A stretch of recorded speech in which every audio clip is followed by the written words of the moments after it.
Are we going live? I think we're live. So hi, good evening, and welcome to the IBD Ostomy Support Show. I'm Louise, aka Crohn's Fighting. We've been off for nearly a month.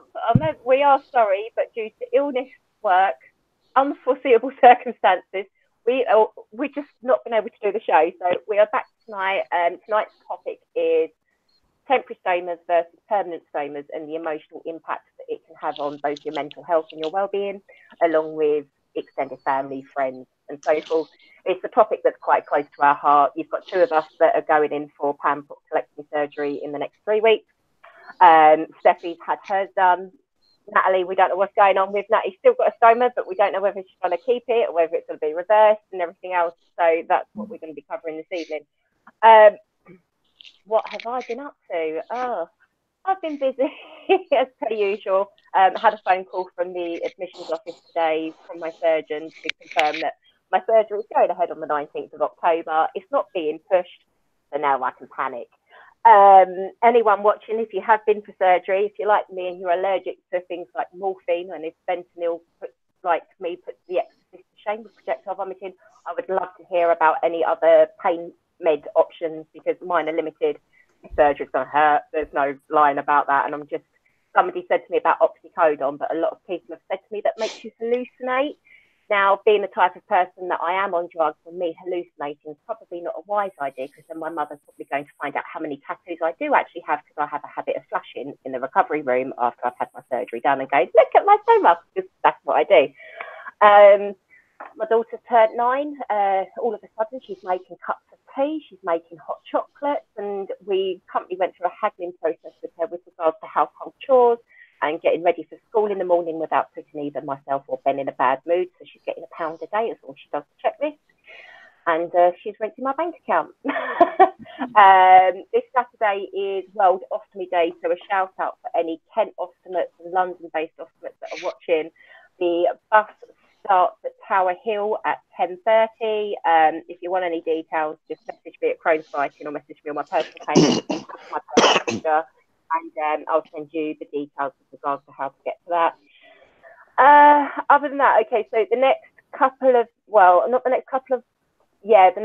months, we're doing a shout out for guests. So anybody that wants to appear as a guest, if you message either myself, Steve, Nat, Steffi, or Rachel, we can get that arranged, because I'm going to be off for a couple of weeks, and then Steve's in hospital the week after me, so we're going to be 2 down from the show anyway, and then Steffi works twice a month on a Thursday night, so we're 2 down from Steffi, so we need people to fill up the show.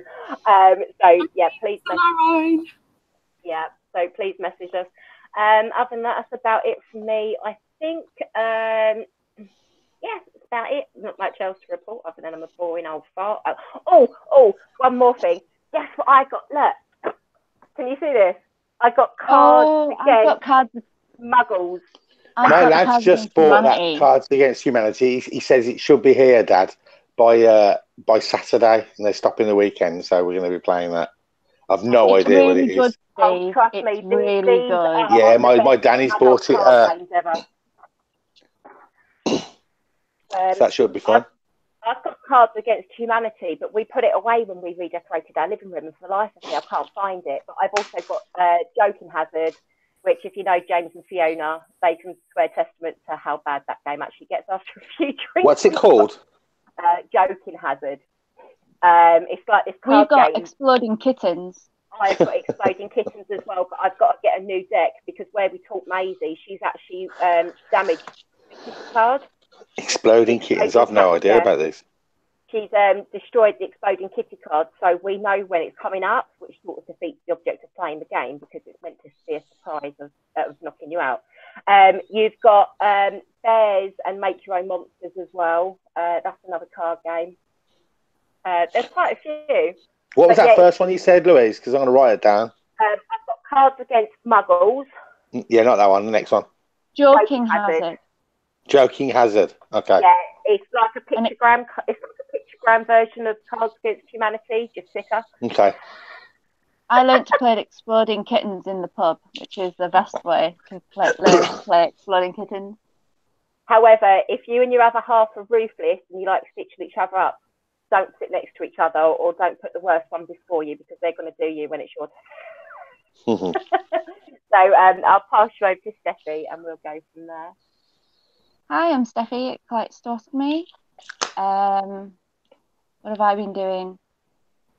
Working, spending a lot of time in the cafe that's near my house and opposite the school. That's the steampunk picture sort of things that I've been posting. I've just done a World Ostomy Day poster that they're going to put in the cafe on a movable wooden rabbit that they usually take on the to the markets with them. You'll have to post that. I've done it all steampunk style, and I'm really happy with it. I did it 3 times, just changing little bits to get the placement and everything. And Double O Steve helped me with a little bit, just spacing of letters and stuff. We both did graphics and both hate letters. I failed Actually, no, I got an E. It was the only thing I didn't get. I failed. Well, got an E. Yeah, so I didn't get a U, so I didn't fail, but I didn't turn up to classes because I just used it as my piss take so I could do well in my other ones. Also, both of my graphics teachers hated me. My first one because of my dad. He was my dad's wood tech teacher, and he was like, "Oh, which Carlton do you belong to?" And I said, "Oh, Stuart," and he just was like, "Get out." I'm like, when I went home, my dad was like, "Well, he loved me." I'm like, well, all right. So we've been watching Halloween films, obviously. Tuesdays usually, the 1st of October is usually Hocus Pocus Day in my house, but I was working, Larry Beth was at school, so that was watched tonight. Like Natalie, I've joined Stupidly Blogtober, where you blog every day for the month of October. That is, it's trying to remember to share the posts. How used to manage with that? Because I don't have the time to get me normal time from my work done without to Blogtober for any time. Jesus Christ, hats off to the pair of you. Well, and obviously I write for Securicare and I write for Comphase, and I obviously have 2 kids. I work. What else? Someone turned around to me the other week and said I just don't stop. They're like, "Do you ever just don't do anything?" I'm like, all the time. And I'm volunteering at Forest School, which I both love and hate. It's getting me out of the house, but I have to interact with other people, especially other people's children. And I wasn't sure whether to laugh then, but nice on that. Some of the kids that I do things with, like we build dens. It's all right until some of the little lads are like bringing logs that are like twice the size of them, or swinging massive sticks around and like poking me in the eye, and I'm like, oh my god. In fact, on yesterday, Larry Beth's best friend had me flapping around like a dragon. You're my pet dragon. I was like, can I not be a Valkyrie? No, you're my pet dragon. Flap your wings. I was like, okay, I'll make you laugh. I had a phone call from Ben this morning, so Tiffy's flashing up on my phone at 8:45. I'm like, bloody hell, what's going wrong on the school run? Well, anyway, a couple of months back, Maisie turned around and said that she hadn't believed in the tooth fairy for months and that she was pulling my leg just to get the money. And I said to her, well, what else don't you believe in? And she started singing Somewhere Over the Rainbow, and it was really, really aggravating me because she was doing it at the top of her voice and was just being obnoxious. I said, oh, so you know Father Christmas isn't real then? Yeah. Mummy dropped the SD bombshell.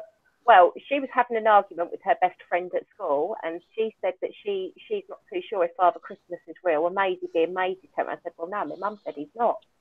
Oh no. Yeah. Oh. Well, we know the mum. Obviously, we know the mum, and Ben talked to her, and obviously she's gone to Ben this morning. Guess what Maisie done yesterday? So I had to give Maisie a stern talking to on the way home from school this evening, and said, even though you know he's not real, I said, you can't go destroying the beliefs of all the other 8-year-olds in your class. I said, because they don't know. I said, it's not going to make for a very nice Christmas for them, is it? Well, I had the same chat with my little lad the other day. 2 seconds, Steph. Just exactly the same with my little boy.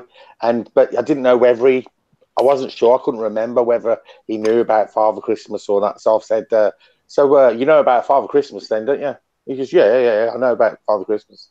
I thought he's not giving nothing away here. I said, you do know that he's real then, don't you? And he says, yeah, of course I do. You and Mum buy the presents, give them to Father Christmas. He gives them to us. Sorted. Well, the comedian Tim Minchin, he wrote a letter on his blog for his daughter, and she decided Father Christmas wasn't real, and he's like, well, he's real in an imaginary way, you know, like. Is it that one where they say it's like you're part of the secret now, and it's like magic and stuff? Yeah, it's not technically real, but it's sort of magic or something, and you've got to make the magic for all the little children now and stuff. See, to cover me for this in later life, even Maisie of a young age, I've always turned around and said to her that we have to buy the presents. That's why every child can't get the thing that they may most want for Christmas, because not everybody has the money, and that mummy and daddy or that have to pay for it, and then that's what Father Christmas delivers. So he gets all the credit, doesn't he? Really, he's got an easy job, really, isn't he? We've told Lyra Beth that Santa, we buy the presents, send them to Santa, and then her elf goes and tells him if she's been naughty or not. And I was like, that's why presents from Grandma and Granddad, Nanny and Granddad, your aunties and uncles all come from them. And that's why they drop them off, because Santa only brings our presents. Because if you're naughty, you get nothing. But yeah, so that's been me. I'm going to pass you on to Natalie. Hi, I'm Natalie, aka the Spoonie Mummy. I've had a pretty awful month. I've been so poorly, not Crohn's poorly or arthritis poorly. I've been normal human person sick, and that's the worst kind. It really is. I can deal with my illnesses so much better, but it started with a sickness bug, which meant I missed ASEN, which I was absolutely gutted about. But that sort of lasted for like 2 or 3 days, and I just felt awful because obviously you get so dehydrated when you're being sick, when you've got an ostomy. And then I sort of started picking up and then came down with this horrific cold that lasted for another 2 weeks, which was also making me vomit. I've passed out. I've damaged on my leg from where I collapsed one night. It's just been awful. But I'm on the mend now, luckily. This week's been a lot better. But now it's just like the big catch up with blog stuff, and I've started back at uni, so I've been doing that. But yeah, pretty much other than that, not a lot has been going on because I've just... What are you studying at uni? I'm doing a counselling module this year, and it's like the science of the mind to do with depression and anxiety. So they're really good. I'm absolutely loving them so far, which is really helpful because it means that I want to do it. And I've got myself a little bit ahead. They don't officially start till this week, but because I've had the books for about 2 or 3 weeks, I have been doing some reading and stuff already. So that's been handy. But yeah, literally, other than that, I have hardly done a thing apart from be at home moaning because I'm poorly and sleeping an awful lot. So that's me. And you've gone back blonde. Pardon? You've gone back blonde. I've gone back blonde. Yeah, I've still got to do my toner on it. I couldn't be bothered today. It suits you. Yeah, but the the Pixie Lot ones are really good for the toners. Oh, are they? Yeah, I was going to buy one yesterday, and I was just like, and Steve was like, "Oh, see how it goes, and then you can just get one if you need one." And I was like, "I'm pretty sure I'll need one because I'm going quite blonde again." Obviously listened to myself and just got it at the same time. Now I've got to go out again tomorrow, but that's because it's a Steve thing. They always think they know better. I think so. I know what he was trying to say. It was like, don't waste your money. You might not need it, but if you get the Pixie Lot, the silver toner one, you can use that once a week, and it takes all the sorry, I know we're meant to be an ostomy support show, but yeah, I've got some silver shampoo and stuff to use in between. Get the pixie like the silver one, because the silver shampoo, that'll take 7 or 8 washes before it starts to lift the hair. Yeah, but I've sorry, Steve. I went for my first haircut. That is just for you, that was. I've not had my haircut for months. I had all the issues with my medication makes my hair fall out quite a lot anyway. But then at the start of the year, I'd got stress-induced alopecia, so I'd got quite big patches on the back of my head. And I just shied away from anything to do with that sort of thing because I didn't want to explain it to a hairdresser, or I know that they know their stuff. But I went in and finally got, because it really did need a trim. It's not going to grow anymore and the ends are really straggly. And I went in yesterday and the hairdresser, she was absolutely lovely. I explained what had been going on and she was giving me all sorts of tips. And yeah, so that made me feel loads better. But I have mine all off before surgery now, because mine all falls out at the back. Yeah. Down at the bottom. Well, mine was all the ends. It was obviously where it had grown out from my last big flare was what was at the bottom. And my bottom of my hair has just been so dry and frazzled for so long, where it's just all been growing out. But luckily now it's coming back. The patches are filling in. Obviously, they're still quite short. And I've still got some shorter bits around my hair where bits are growing back here, there and everywhere. But she's like put some layers in and blended it all in. And so that was nice. But yeah, it was a little bit nerve-wracking, but like I say, she was absolutely lovely. So all worked out in the end. And I'll push it on to Steve. Hi, I'm Steve, hashtag Bag Daddy, aka Daddy of the Bag. I knew I was going bald when it was just taking me longer and longer every day to wash my forehead.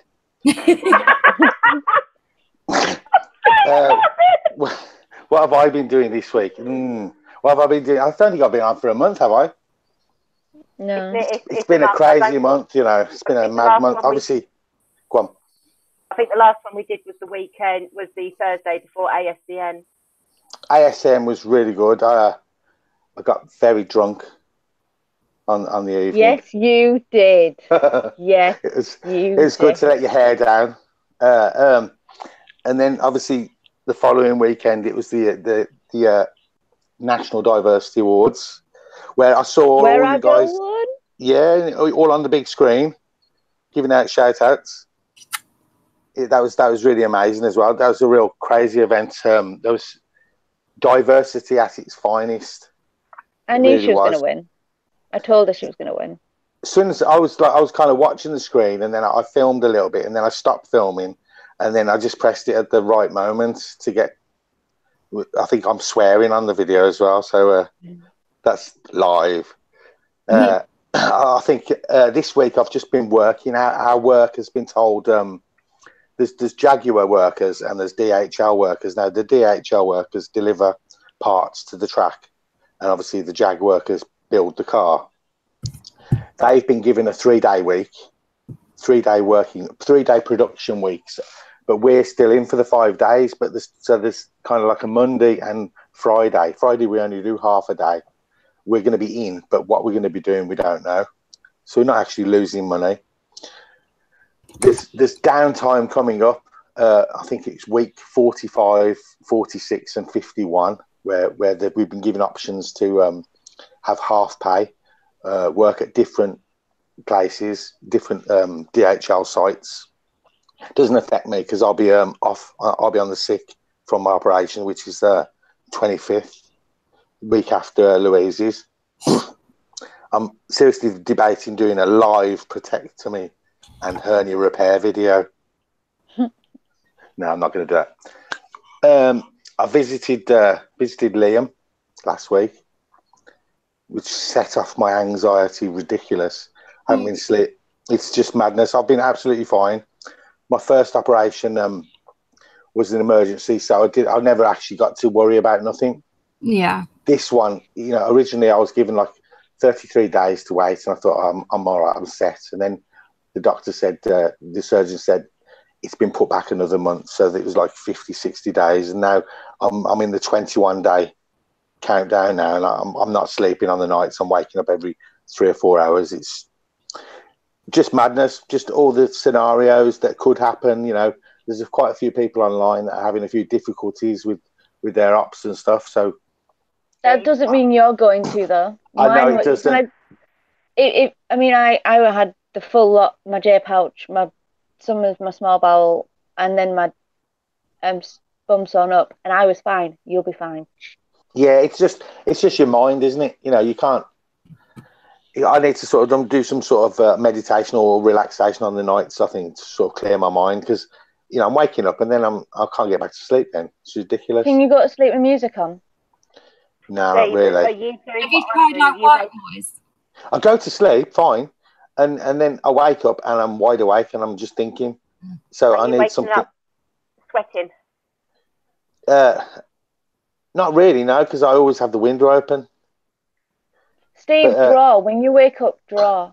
Draw. Because it'll... Good.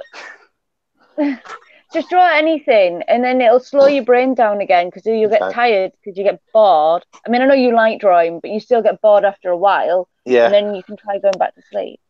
We'll figure it out anyway. I'm seriously thinking about starting that December beard, just so I can be lazy for December and not shave at all.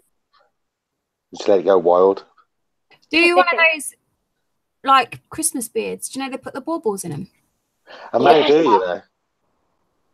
Yeah, I'll ask Muscle Bum, because he's got a set from last year. I can send them over to you. He's got a ridiculous beard. He could grow a beard like in 4 days. He's gonna have a super wizard beard. Yeah, he can. And that's really been my month, I suppose.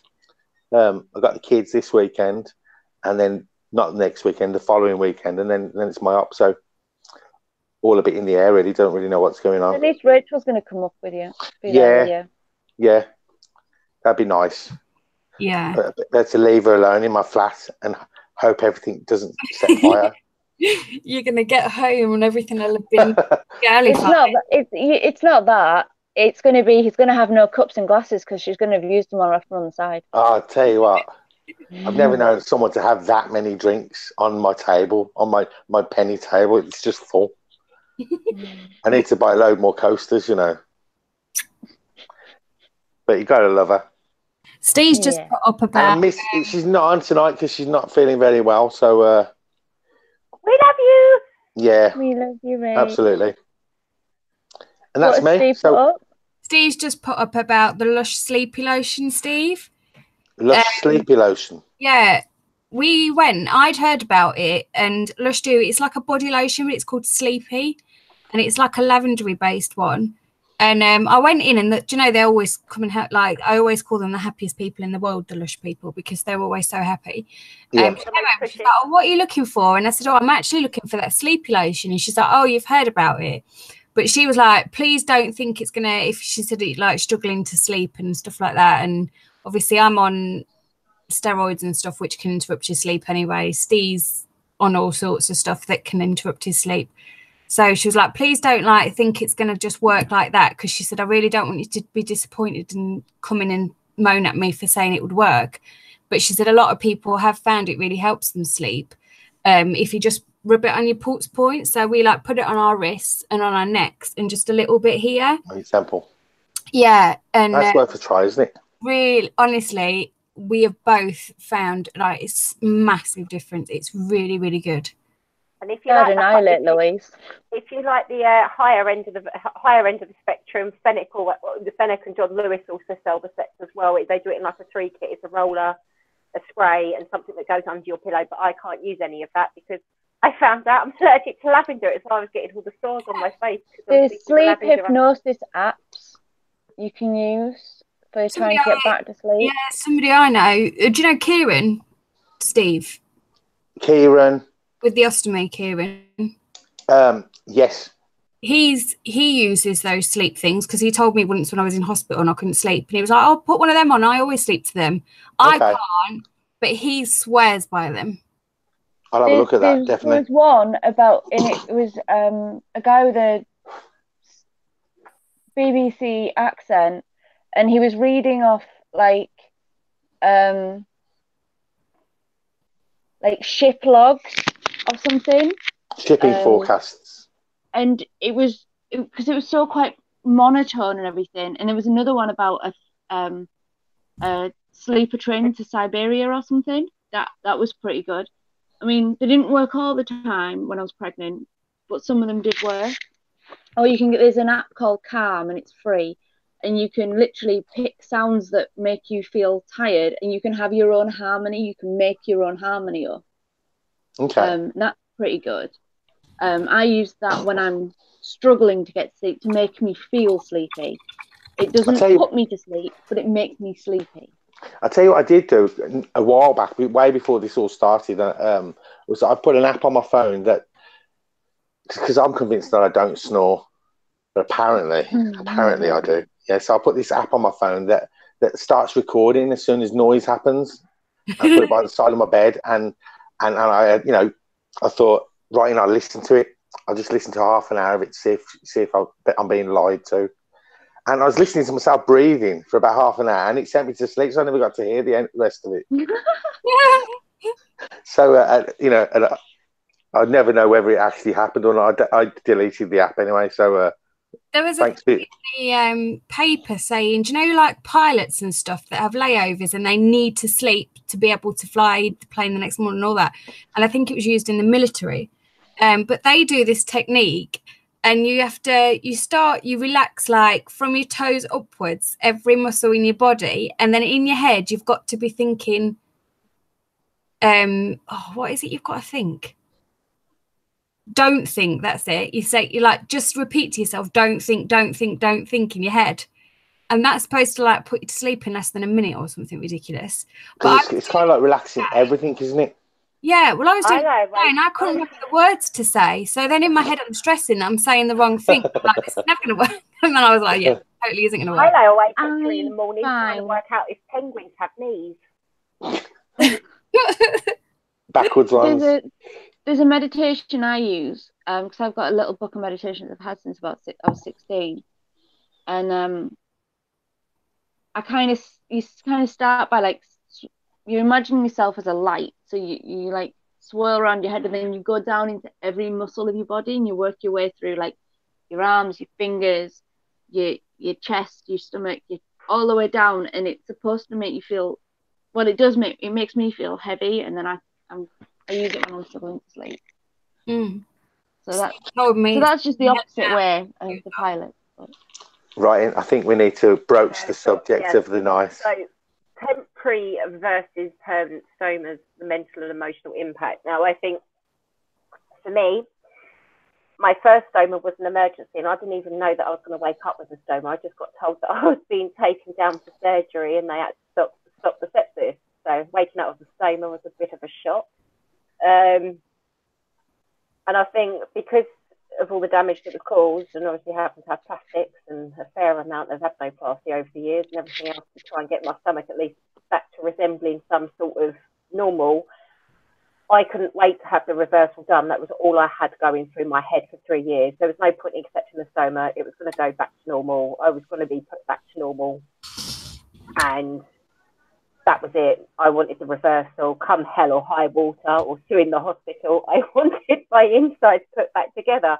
The irony being is I then spent another 4 years wishing to God that I never had the reversal done. I just restarted the stoma and give it back to me. I think with going for planned surgeries, especially if you've had a rough time previously with emergency surgeries, I think the things that go through your head, because it's classed as elective. So I think I did something on my Facebook page the other day. When your surgery is planned, it's classed as an elective surgery. And somebody turned around and said to me, well, why would you elect to do that to yourself? So just to explain, an elective surgery is just you being put on a waiting list because you're not at death's door. You're not going to be left permanently disabled or disfigured, or your life is at risk by waiting to have the surgery done. And obviously you have to be fit, and you have to go through the pre-op and plan. And it's elective surgery is just pretty much being put on a waiting list unless you're having plastics such as your boobs or a bum implant, then that is elective surgery because you're paying to have it done. I think the stuff that goes through your head when you have a planned surgery, especially if you've had a lot of surgery done. So with me, I've got a lot of scar tissue and issues and everything else. You have the what ifs and the bad stuff running through your head. It doesn't matter that you want that surgery done and you want it all gone and you want rid of the problems. You still sit there laying awake at night thinking, shit, well, what if this happens? What if that happens? Oh God, what if that goes wrong? And then you've got to think, well, I've had post-op ileus, so is that going to happen to me? I've had the epidural and that went wrong. Is that going to happen? There's just a lot that goes through your head. But I think the other side of things as well, with having a permanent stoma, or like me, I've had 9 years to come to terms that what I'm having done is going to be permanent and there is no reversing that. I think having a permanent stoma is easier to deal with because there's no what ifs after you've had it done. Once you've had it done, that's it, end of the line, no more surgery unless, of course, other issues happen. So with me, with Crohn's, so if my Crohn's moves further up, then I might have to have a resection and my stoma refashioned again. But with a permanent stoma, there's no what if, it's done, it's dusted, and there's no going back from that, is there? At all. You can't change it. There's no. Oh, well, if they reverse it. And just a shout out, because Kelly Murphy's been for her pan-prostatectomy surgery. She's doing great. Talia has gone for hers, hasn't she? But she's back in hospital because she had another surgery because of an abscess. I know Val's been back in hospital recently. I'm not too sure she's out at the moment because she's been quite quiet on social media. I've not really seen her about. And I know Liam's had his. He's been reconnected. He has. He had an embolism. He was quite sick when I went to see him. He was okay, and then he went down really rapid. And then he got quite bad afterwards. But I think he had an embolism. He had a blood clot.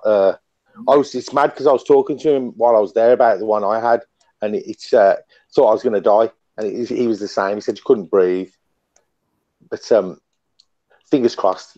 It's on. They've got it sorted. Hopefully.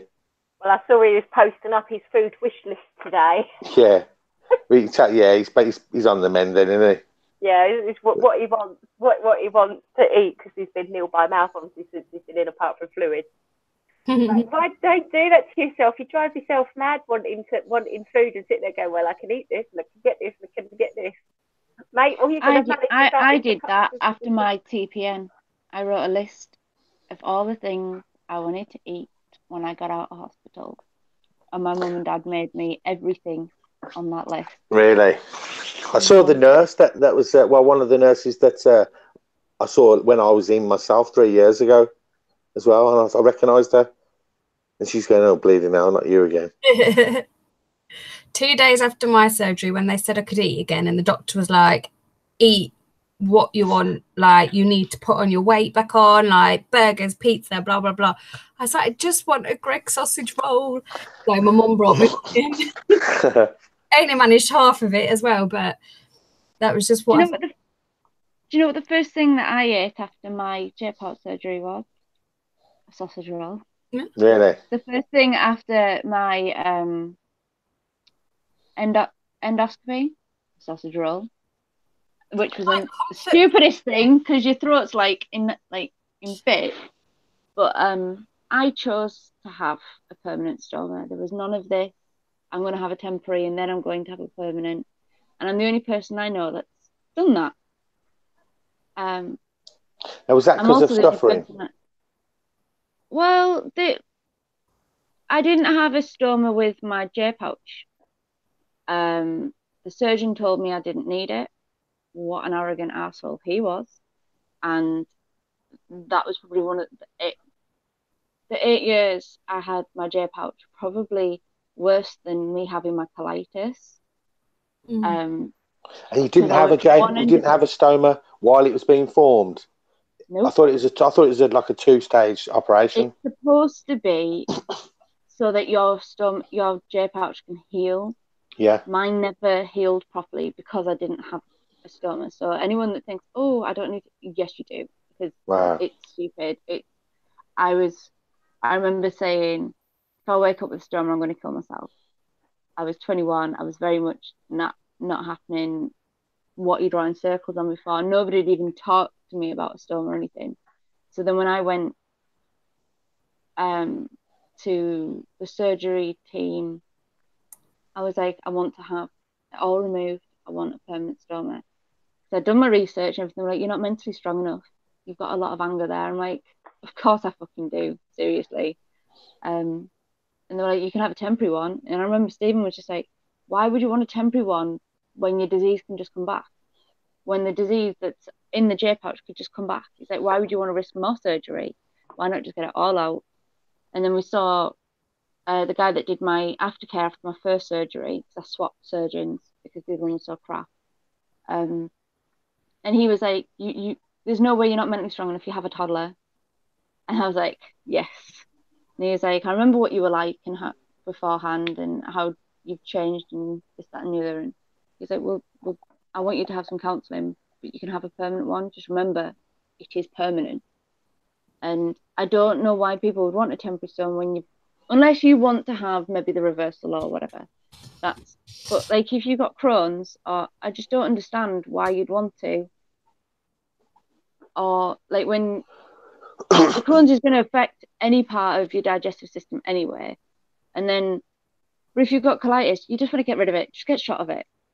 No, like some people live really well with a J pouch, and that's fantastic. But if you have a temporary stoma, you've got the risk of the mucus. If you've got colitis for starters, there's a chance that your colitis is in your rectum, which means you're then going to get the colitis back in your rectum, and you're going to bleed, and you're going to have more mucus, and it's going to be awful. It's a cancer risk, isn't it? Leaving an organ that's not really being used. Why do that to yourself? In my opinion, why do that to yourself? Unless you want to have the J pouch, then that's different, and have it completely reversed. But it's just, some people live the rest of their lives with a temporary stoma. I'm like, why? Just get it removed. It's your life's so much better. See, I've been told I will have to have mine removed at some point, which I'm fine with. I kind of want to leave it. Just at the minute, I don't want another massive surgery, which is why I'm not doing it just yet. But I have been having issues with it flaring again. If that gets much worse, then I will just get it done, because there's no point in having a large bowel that isn't working. I'm quite happy to keep my stoma. That's the decision I've made. My doctor is more than happy with that, and so is. I met with a surgeon last year just to sort of talk things through, and he said that he thinks I've made the best decision for me as well. But I think mentally, for me, just sort of supporting what Steffi said, I think if you could get it done in one go, you've not got the choice to make between, do you try and get it joined up? Because I know a lot of people who have had joining up surgery, to be fair, and done really well. But I've got a couple of friends that have had it and done really badly. I think it's about giving you the option, isn't it, to have a think about it? Yeah, and I think it's hard, isn't it? It is. Although I say mentally I'm not prepared for surgery, I'm quite strong mentally. But I think if you're not, having to make those types of decisions is really, really difficult. And you don't get that support, really, do you? No, you don't. No, you don't. And I think when you've got a temporary stoma, like what Nat has and like what I've had before, they always concentrate on getting you in for the exams and going into the colonoscopies and the endoscopies and the gastrocopies and the MRIs and the meds to get your Crohn's back under control, so they can do the resection. There's never really much talk about whether or not you want to keep that stoma, or whether they think that you should keep the stoma, because their main thing is, well, at some point they think you want to get rid of it, don't they? Yeah, they think it's the worst thing for you. Yeah, that's why I say I'm really lucky with my doctor and the surgeon that I saw, who were really, really supportive of me making a choice and being quite happy to go with whichever I decided. This is a big thing on Twitter at the moment, that if anyone follows Nicola Dems of Vanilla Blush, she's gone boom over this. Like, a doctor had basically said that more people were had a negative outlook on a stoma, and I was just like, and she was like, well, no, it's like the professionals putting that negative. I was like, when I had my first one, I was told I didn't need to have a stoma, I just could have the J pouch, and like it was the worst 8 years of my life. Bar obviously getting with Stephen and having Rara, that they were the highlights. But and then I was told I wasn't mentally strong enough. That was from a surgeon who'd only met me for 10 minutes. Mm. And then my surgeon was like, just remember it's permanent, and it's been the best decision of my life. I don't regret having my stoma at all. Mm. That may have been different if I was 21 and still very vain and stroppy at life. Body conscious, isn't it? Yeah, exactly. I often imagine, but being I mean, mine was done 3 years ago, but being a youngster with one, my outlook would have been completely different to what it is now. If I didn't have Stephen, I don't know if I'd have made the same decision. But do you not think... Sorry. Louise? Because Stephen doesn't matter. Like, Louise can agree with this, I'm sure. The more surgeries you have and the more bowel you lose, the more likely you are to get bowel malabsorption, because I know you have it. I've just been told I have like B12 absorption issues, which nobody wanted to check. I've seen such an influx for Crohn's patients on Get Your Belly Out at the moment that have had a stoma, had the reversal, and then got diagnosed with BAM. Now, the problem is with BAM, if the medication doesn't work, and then if your Crohn's disease kicks back in, the only other option that you've got is to go back in to have the surgery done, because you can't live your life, one, with active Crohn's causing that much damage. Add BAM on top of that. You think diarrhea is bad. Bowel syndrome. Yeah. There's so many risks, but I think, in the light of World Ostomy Day coming up on Saturday, there is still such negativity behind having a stoma. It is unbelievable. And I know that not everybody's positive, and I know I do videos that it's okay not to accept it and it's okay to accept it, but there's such a negative response via the medical professionals as well as the general public that if somebody young is going to have a stoma, it's automatically assumed, like the common misconceptions made, that only old people have stoma, or that it's only caused by cancer, and that by you having it done, it just doesn't make you a part of the community or a part of a group as a whole. But you think about it, there's coming like 130,000 ostomates in the UK alone at the moment. That's not including everybody overseas and everything else, but there's still such a negative spin on the fact that we into a bag. It's not fair. The first person I met with a stoma was 21, and that's my other Louise with Crohn's. She was the first person I met that had a stoma. She let me see her stoma. She let me watch her when she changed it, and hers was really ulcerated because she's really sick. Her Crohn's is pretty much right there through. She also has a blood clotting disease as well, which isn't the one that most people, haemophilia, she's got something different, like rare. So our surgeon was like, it's a really good thing you've seen her and you've seen how bad her, like she's on her 4-3 fashion. And he's like, you've seen like a worst case. He's like, yours shouldn't do that because you don't have Crohn's. He's like, but there's always a chance it could still ulcerate from like random ulcers. Because I had a few from where my pouchitis was. I had about a meter up, just some rogue ulcers that just didn't know what the hell they were doing.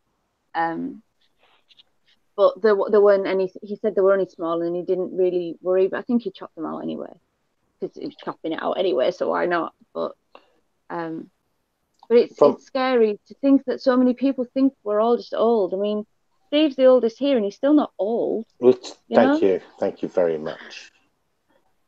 I've probably got the youngest mind out of all of you. Yeah. Anyway. See, when I had my stoma done in 2015, so it's been just over 3 years now.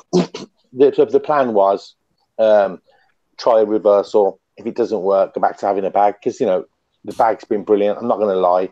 It gave me back such a better quality of life, because the last 2 years were horrific before I had my bag, and I woke up from my surgery with a bag. It didn't really make much difference. Obviously, it took a while to adjust and to get my mental state of mind back to what it was before and better. But the plan was it was going to be a temporary.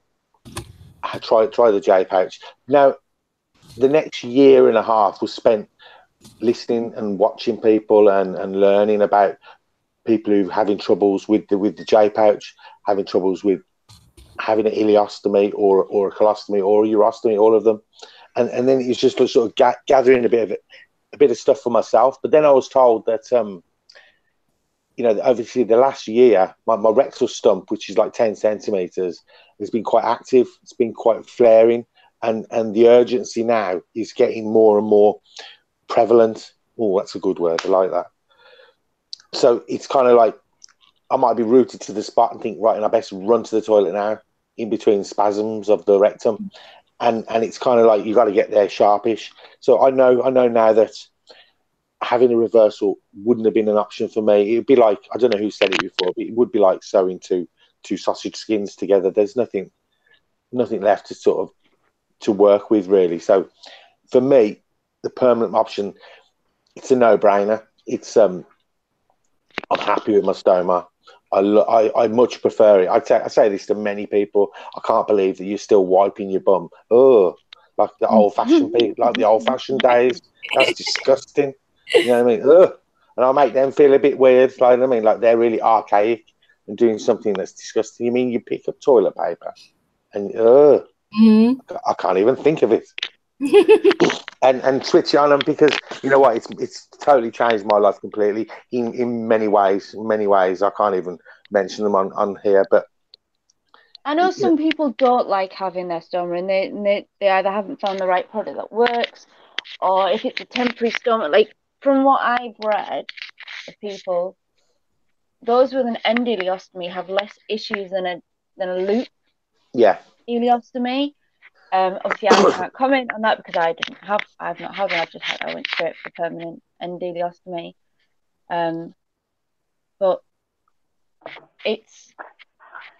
I am intrigued. It is a shame that people do have such negative.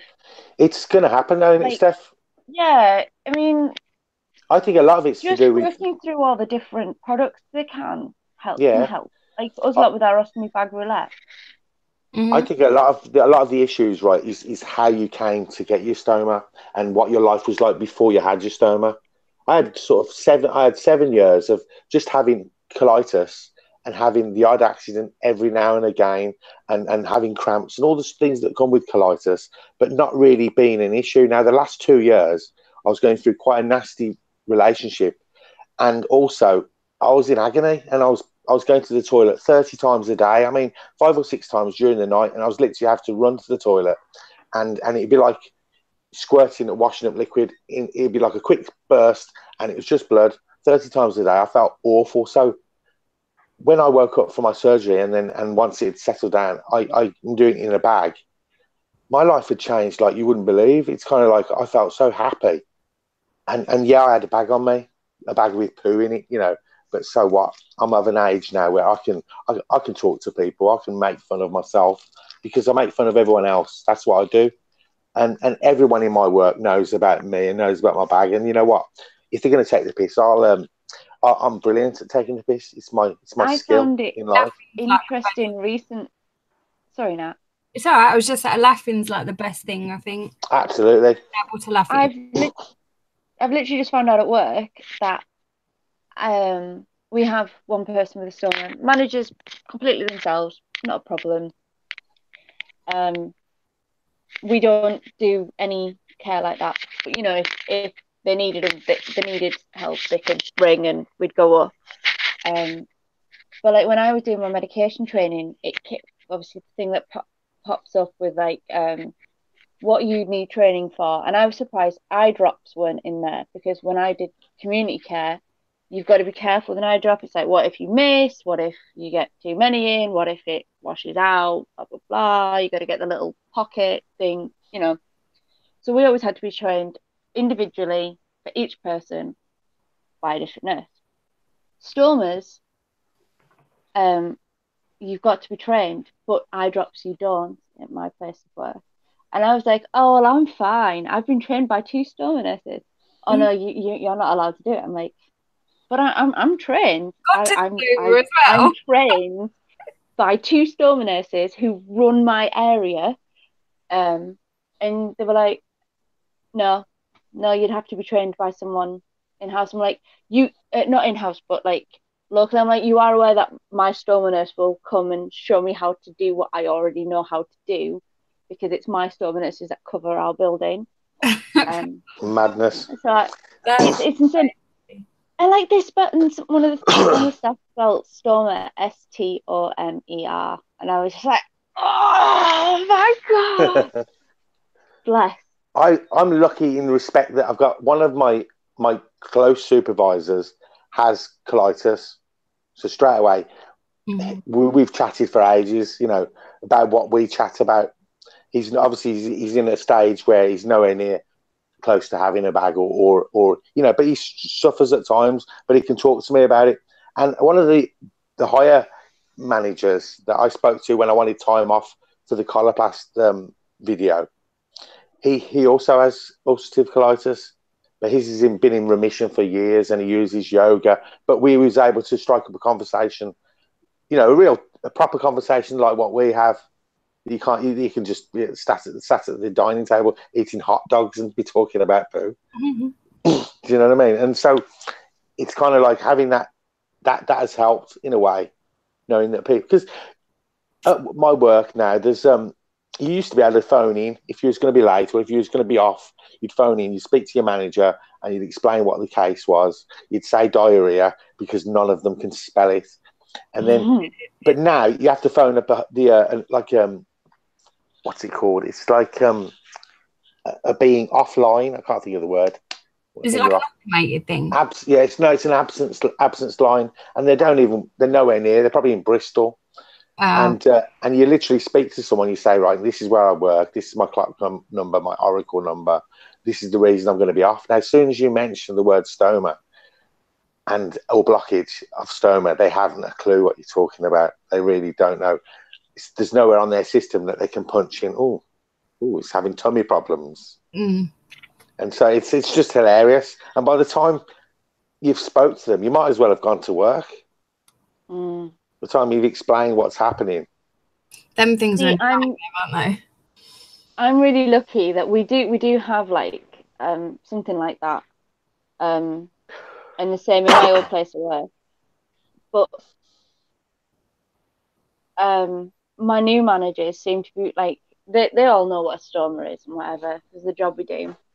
Because my managers will come down onto the shop floor and graft with everyone else, which is really nice, because you don't have there's no like, oh, I'm better than you, I'm the manager, and they know that I'm really broken at the moment, like with the pre-fainting and the tachycardia and the hypermobility, and they're just like, and I'm like, I'm not taking any time off until I really have to. I was like, you know, if I have a blockage, and like, oh yeah, no, it's fine, don't worry about it.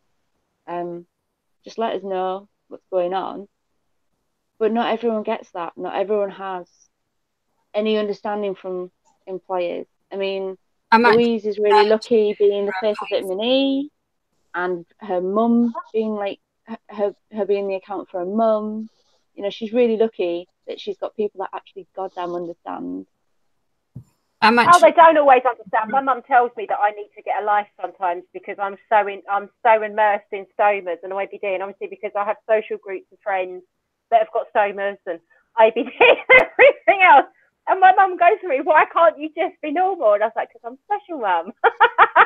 It can be very absorbing, though. I mean, and trying to take time off is hard. I know myself, and I know what it's like for Rachel, you know. And on the flip side, just say that we enjoy it. We do enjoy it. You know, we enjoy spreading the word and telling how our lives have changed since having a stoma. But Rachel's just realised she needs to have a clock off time. You need to treat. She will not receive the phone calls, or you need to treat it like work. Exactly. Yeah. Can we do like? Can we all say this at the same time? And there needs to be a switch off. When I go to work, I finish work at 3:00, and then I come home, and then I don't think about making cars. delivering parts to cars. That's gone. That's so much. That's so yesterday. Can I just say that came out of her own mouth today, Steve? I know, but there's the saying it and there's doing it, isn't there? You know this. You know this. I said to you guys the other day that I reactivated my personal Instagram account just so that I had some little bit of normality running through the background of my life. Because with my mum stuff, I'm dealing with old people and carers and everything else. And then I've got my stoma stuff. And then I've got other bits and pieces that I do because of the stoma stuff. And then I have a stoma. And, oh, yeah, it does. You forget. I think you forget. And I think people sometimes forget as well that we do have lives and we can't be about all the time. Mm-hmm. I hope you're listening, Rachel. Hopefully we're not thinking that you're darling. Oh no, forget a message. Wait for it. But I think, I don't know. I've been having issues because I've come off of all the meds because I'm having my op done. My Crohn's is kicking off. I've got to go and see gynae because I've been having issues with downstairs. So not only has the Crohn's decided to spread upwards to my eyes, it's also decided to spread down the other way. So, yeah.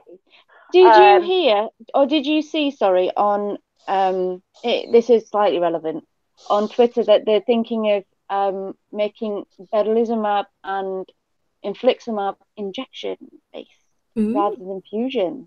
Really? They give me the infliximab bar injection because I've been knackered. that annihilated my joints. That infliximab was amazing for me, but which one? The infliximab? Yeah, I couldn't breathe. I had an allergic reaction to it, but I couldn't move. My dad had to carry me everywhere. Humira was like that for me. So I've got my Humira tonight. Now what they've said is that I've got Humira and methotrexate. My Humira is fortnightly, every Thursday, every other Thursday, and the methotrexate is every week, which I have Sunday night. Now they've said that have tonight's dose of Humira, and then leave the next one because it's too close to my operation. Yeah. But continue with the methotrexate. Yeah. The methotrexate makes me feel sick as a dog. Yeah. Sorry. See what happens. The methotrexate your joints, isn't it? Yeah, they're both of them. I'm having both of them for my arthritis, and you know what? Fingers crossed. They've been fantastic. I've been, no hip pain. I had more joint pain on methotrexate than I did when I was on infliximab. Really? I'm interested to see what happens because I've been off of the Endeavour now since the last dose that I had in August because I have to be clear of that so many weeks before surgery. And yeah, I'm wondering if in that period of time, so when they restart me, maybe February, March, because they normally give me 3 or 4 months until I've recovered from surgery before they restart it because I'm a bad healer. And I'm wondering if I'm going to develop antibodies in that time. And if the IBD nurses suddenly have to rush like they did with the infliximab because I go into anaphylaxis and stop breathing again. Only time will tell, eh? I do like to play though. I do like to play games with them. But yeah, I've been researching because sorry, this is a bit off. Well, it's not off topic because it's IBD Ostomy Support Show. Did you know there's hardly any literature with regards to genital or vaginal Crohn's? Yeah, because they refuse to acknowledge really that there is a link in a lot of cases. But you're going about perianal and vaginal Crohn's. Yeah. Would it affect the male as well? Is there a male version? It does affect the males, but with the males it's known as genital Crohn's, genital Crohn's disease, and it affects the men with regards to fissures and stuff in and around between the perianal area and the scrotum. Right. I've been looking up online at all, but there's hardly any paperwork or anything with regards to symptoms and stuff. Yeah, if you ask most doctors and say you're having problems, they will say, "Oh, it's nothing to do. I've had it. It's nothing to do with your Crohn's." Well, I have to check. I'm almost convinced the issues that I've had in the past and sometimes still get are to do with it. Yeah, I get fissures on certain places, so going to a wee is incredibly painful. Yeah. I've had really bad problems. When I've had big flares of my Crohn's in the past, it's really, really affected me. It's the sort of thing you don't really want to go to the doctor to get diagnosed with something else. Do you know what I mean? I went to dermatology because they thought, it's probably your psoriasis spreading down there. So I had to go and have that all tested. Lovely. And to come back, no, it's not that. You need to go back and see your IBD team because we think it's this, but they need to diagnose it. We can't just go on an off-cuff diagnosis because we're dermatologists. You need to go and see gynae. Yeah. And I'm like, but how do I see gynae? I said, that specialises in IBD. I said, because there's not one. This is it. But yeah, a lot of people. I'm going to have to run off. Oh, is it? Okay, lovely. Sorry. Oh, we've overrun. I didn't realise it was that time already. You'll be waiting. Okay. We're watching Riverdale at the minute, and we've the first season last night. So now we're like, oh, what's going to happen? I'm watching Instinct, and that started I'm a minute ago. watching Vikings. That's fantastic. Brilliant, isn't it? We are back next week, and next week we are talking about the rather debatable topic of the stem cell transplants that are going on with regards to Crohn's disease patients at the moment. We've done I think some of us have done way too much research than is healthy with regards to that. I know you've probably been looking at it, Matt, because I know I have. I've been reading all the stuff when they first. Yeah, if you have IBD and you're pregnant, no hospital will take your stem cells from your umbilical cord, because I requested with Lyra Beth to do that, and they said, no, you have an autoimmune disease, you have this wrong, you have this wrong, you have this wrong. We will not take your umbilical cord. Oh, really? So, and I'm only saying that now because I'm at work next week. I have absolutely no idea about this subject at all. I'm just going to listen. It's insane, because I went through the Anthony Nolan Trust and they were like, no, we won't take it. And I was gutted because I really wanted to give back, because I can't give blood. Yeah. So, if you go through some of the Crohn's and colitis groups at the moment, there's a lot of people on there saying that they've been accepted for the trials to have it done. I was going to say there's a lot of trials starting. Twitter's quite good as well. Just to plug there's a couple of ladies that have had it done. Bye, Steffi. We love you. Love you too. Bye. Bye. There was a couple of ladies, and I know that I was talking to somebody when we was at ASCN, and that there's one of their family members had it done. It's very rigorous, and it is quite grueling. You have to spend 6 weeks in hospital, and they harvest your stem cells. They completely and utterly knock out your immune system, and then they replace the stem cells back that they've treated. And it's meant to.